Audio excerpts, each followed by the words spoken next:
Hey everybody, it is Father Joseph Anthony coming at you for this third Sunday of Lent for the Behold the Lamb series. Now this Sunday we have the Gospel of the woman at the well, this very famous encounter of the woman with Jesus at the well in the 4th chapter of John's Gospel. Now it's a very long Gospel, so it kind of takes a little bit because there's a lot going on in here. We have this encounter with the Lord after he sends his disciples off to get food.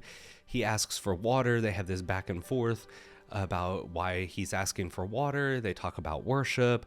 They talk about her life and some of the struggles that she's having and all this all back and forth. But what captivates me the most in this is like towards the end of the gospel, where John writes in that she brought many of the townspeople to come to believe in Jesus because of the testimony that she gave. Excuse me. So what was this testimony? It says, when she went back to the townspeople, the woman testified, "He told me everything that I have done."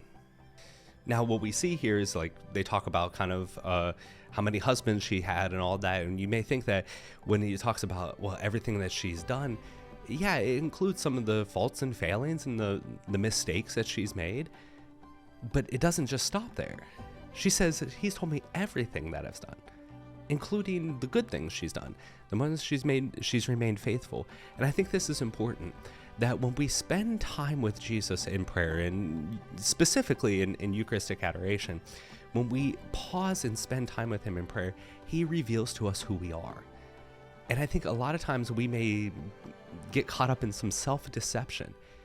And we hear this and we see this gospel scene, this event, and we think that Jesus is just going to tell us all the bad things that we've done and all the bad things.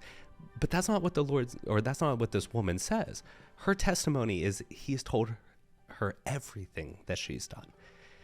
And so I think it's important to recognize that, yes, there will be moments where we come to a deeper understanding through prayer and through our relationship with the Lord about the offenses we've caused against him and against others. But also he reveals to us our goodness. He reveals to us who we truly are, made in his own image and likeness, and the sons and daughters of God, co-heirs with him, Jesus Christ. And so when we have this moment to sit in prayer and to be in his presence, just like the woman sat in his presence, the Lord reveals us the totality of who we are. And we get to see ourselves as the Lord sees us. And what a beautiful sight that may be. And we go through our days and our lives, and maybe that gets distorted at times, or maybe we get caught up in the self-deception, either that we're greater than we are, or maybe that we're less than what we are. But it takes the Lord to reveal that to us in prayer and sitting in his presence. So I encourage you this third week of Lent to spend some time in prayer, specifically in the Eucharistic adoration. So stop by your church and spend time and allow the Lord to tell you everything that you are, the good and the bad, but allow him to reveal to you how he sees you. For this was the moment, this was the encounter that took place with the woman at the well, and she was able to proclaim that, and it was because of that specific testimony that many others came to believe in him.